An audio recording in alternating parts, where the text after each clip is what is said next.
वैसे लोगों को देखा गया है। We provide you the platform to turn your dreams into reality. Give wings to your aspirations with KR Mangalam University. अब आइए हम बात करते हैं तुला राशि का चंद्रमा अगर चतुर्थ भाव में हो तो क्या होगा। तुला राशि का चंद्रमा चतुर्थ भाव में संपूर्ण सुख देता है, लग्जरी के समस्त सुख देता है, विलासिता के सारे संसाधन को देता है। इस तरह के लोग बड़े प्रकृति के नजदीक होते हैं, प्रकृति प्रेमी होते हैं, प्रकृति से इनका अगाध लगाव होता है, एकांत में रहना इनको अच्छा लगता है, इंट्रोवर्ट होता है, अंतर्मुखी होते हैं, माता के परम भक्त होते हैं, किंतु वैचारिक रूप से माता का इनका विरोध होता है। सुख समृद्धि के सारे संसाधन इनके पास होता है, लग्जरी की सारी चीज़ जैसे गाड़ी हो गया, नौकर हो गया, ये सारी चीज़ें इनको मिलती है। व्यापार में बड़े लेवल का व्यापार करते हैं। इस तरह के लोगों को कॉस्मेटिक का, हीरा का और तमाम तरह के संसाधनों को इस तरह से देखा गया है कि जो कॉस्मेटिक है, हीरा है, ज्वेलरी है, चांदी है, इस प्रकार के बड़े लेवल पर व्यापार करते हैं, इंडस्ट्रिस्ट होते हैं, कैपिटलिस्ट होते हैं और माता के प्रति इनकी अटूट आस्था होती है, माता पिता के परम भक्त होते हैं और आज्ञाकारी होते हैं। तो इनको व्यापार में काफ़ी प्रगति करते हुए देखा गया है। अब आइए हम बात करते हैं तुला राशि का चंद्रमा अगर पंचम भाव में हो तो क्या होगा। पंचम भाव विद्या, बुद्धि, संतान, प्रारब्ध का भाव होता है। ऐसे लोगों की संततियाँ बड़ी होनहार होती हैं, प्रख्यात होती हैं, लोग प्रख्यात संतान के पिता कहलाते हैं और संतान इनकी बहुत अच्छी होती हैं, कुल दीपक होते हैं, कुल को अलंकृत करने वाले होते हैं। इनका इंट्यूशन पावर बहुत अच्छा होता है और अध्यात्म इनकी गहरी रुचि होती है। इस तरह के लोग बड़े अच्छे लेखक होते हैं, साहित्यकार होते हैं, उच्च शिक्षा ग्रहण करने वाले होते हैं, मेडिकल के फील्ड में जाते हैं, टेक्निकल फील्ड में बड़ा कार्य करते हैं, शोधार्थी बड़े अच्छे होते हैं, विद्यार्थी बड़े अच्छे होते हैं और परम ज्ञानी होते हैं, इंटेलेक्चुअल होते हैं। किसी बिंदु पर अगर इनसे बात की जाए तो बड़े निष्णात विद्वान होते हैं और विद्वत जनों के बड़े प्रिय होते हैं। संतानें इनकी बहुत अच्छी होती है, कैरियर इनका शानदार होता है। अब आइए हम बात करते हैं तुला राशि का चंद्रमा अगर छठे भाव में हो तो क्या होगा। तुला राशि का चंद्रमा छठे भाव में व्यक्ति काफ़ी धनवान होता है, भाग्यशाली होता है, रोग और शत्रु से घिरा रहता है और अज्ञात भय से भयभीत रहता है, छोटी छोटी बात को लेकर परेशान रहता है, प्रॉपर्टी इत्यादि को लेकर के उसको कोर्ट कचहरी का सामना करना पड़ता है। माता की बड़ी कृपा उसके ऊपर होती है, विशेष कृपा होती है और व्यक्ति अपने जीवन में अपने मेहनत के बल पर उच्च शिक्षा ग्रहण करता है, राज सत्ता में उसका बहुत बड़ा योगदान होता है, पारिवारिक स्थिति उसकी अच्छी होती है और शत्रु पर प्रभावी होता है, शत्रु उसका कुछ बिगाड़ नहीं सकते और इंट्यूशन पावर उसका बहुत अच्छा होता है, खर्चीला होता है और उसके गुप्त शत्रुओं की संख्या में वृद्धि होती है। इस तरह के लोगों को प्लीहा, शुगर, बीपी इत्यादि का रोग होते हुए देखा गया है। तुला राशि का चंद्रमा का सप्तम भाव में हो तो क्या होगा। तुला राशि शुक्र का घर, सातवां भाव पत्नी या पति और पार्टनर का घर होता है। तो तुला राशि में चंद्रमा बहुत महत्वपूर्ण भूमिका अदा करता है, महत्वपूर्ण पद को देने वाला होता है। उसका अगर वो लड़की की कुंडली है तो उसका पति बहुत ही सुंदर होगा, स्मार्ट होगा, पढ़ने लिखने वाला होगा, कैरियर उसका बहुत अच्छा होगा और इस तरह के लोगों के आपस में अंडरस्टैंडिंग बहुत अच्छी होती है, मेंटल वेवलेंथ बहुत अच्छा मिलता है और इस तरह के लोगों का जो अपना व्यक्तिगत जीवन होता है बहुत ही शानदार होता है।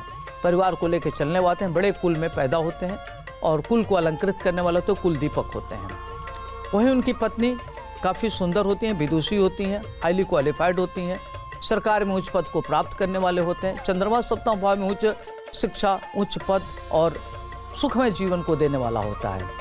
व्यापार उसका बहुत अच्छा होता है, उसके अगर आपस में अकेले व्यापार करें तो इस तरह के लोग काफ़ी आगे बढ़ते हैं, लेकिन अगर पार्टनर के साथ काम करते हैं तो भी इनका व्यापार काफ़ी अच्छा होते हुए देखा गया है। इनको इंट्यूशन होता है, अध्यात्म इनकी गहरी रुचि होती है और प्रकृति जैसे लगता हो कि इनकी रक्षा कर रही हो। अष्टम भाव में तुला का चंद्रमा व्यक्ति को लेखक, साहित्यकार, ग्रंथकार बनाता है।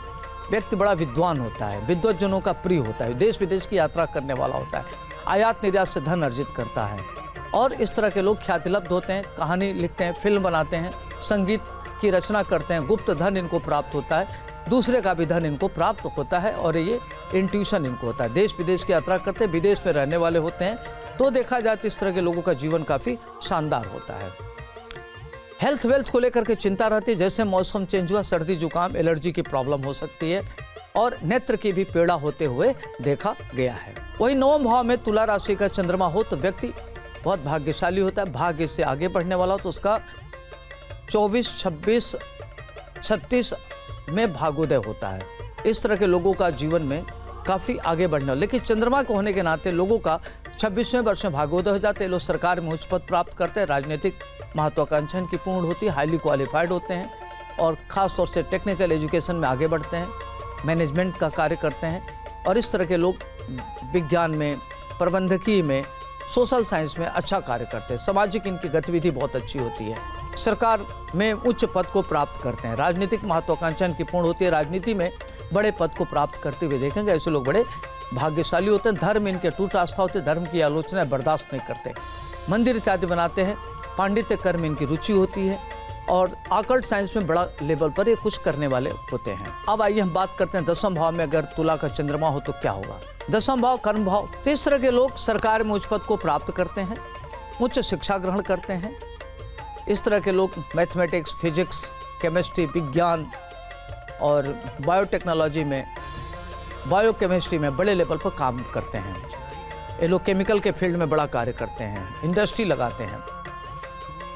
इस तरह के लोगों को अपना काम करते हुए देखा गया। अगर सरकार में उच्च पद को प्राप्त करते हैं, इनकी राजनीतिक महत्वाकांक्षा बहुत बड़ी होती है। ये मंत्रिमंडल में मंत्री के उच्च पद को प्राप्त करते हैं, सर्वोच्च पद को प्राप्त करने वाले होते हैं और इनका जीवन काफ़ी शानदार व्यतीत होता है। पिता का सुख मिलता है, पिता का बहुत सहयोग मिलता है और ये लोग बड़े भाग्यशाली होते हैं। अतीन्द्रिय ज्ञान इनके पास होता है और माता पिता के प्रिय होते हैं। संतानें इनकी बड़ी अच्छी होती हैं, धन धान से युक्त होते हैं। अब आइए हम बात करते हैं अगर एकादश भाव में चंद्रमा हो तो क्या होगा तुला राशि का। एकादश भाव में तुला राशि का चंद्रमा व्यक्ति को काफी धनवान बनाता है। पैतृक संपत्ति प्राप्त होती है।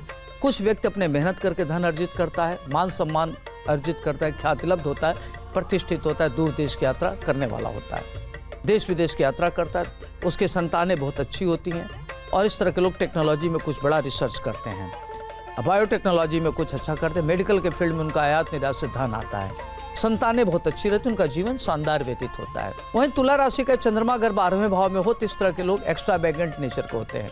अत्यधिक खर्च करने वाले, खर्च से बड़े परेशान होते हैं। उनको बेवजह मानसिक उद्विग्नता रहती है और अकारण भयभीत रहते हैं। सुरक्षा की भावना रहती है। खर्च से ज़्यादा होने से परेशान रहते हैं और कब किस बात को लेकर तनाव में आ जाते हैं एकदम कुछ नहीं कहा जा सकता, अनप्रेडिक्टेबल होते हैं। देश विदेश की यात्रा करते हैं, विदेश में रहते हैं और आयात निर्यात से उनको धन मिलता है। महिला मित्र के सहयोग से आगे बढ़ते हैं। तो देखा जाए कि अगर तुला राशि का चंद्रमा लग्न से लेकर 12 घरों में इसका प्रभाव क्या पड़ेगा, मैंने आपको विस्तार से बताया। अगर लगता है आपको किसी तरह की प्रॉब्लम है तो आप क्या करें, ओम नमः शिवाय और भगवान भोलेनाथ की आराधना करें। भगवान शिव को दूध, बेलपत्र, गंगा जल अर्पित करें। ओम सोम सोमाय नमः इस मंत्र का जप करें। आपका चंद्रमा मजबूत होगा और आपकी परेशानी दूर होगी। आज के लिए इतना ही। मुझे दीजिए इजाजत। आपका दिन शुभ हो, मंगलमय हो। नमस्कार।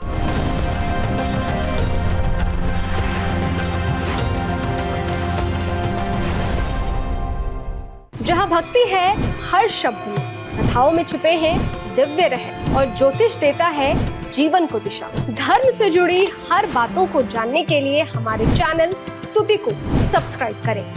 चैनल पर जाने के लिए इस लिंक पर क्लिक करें।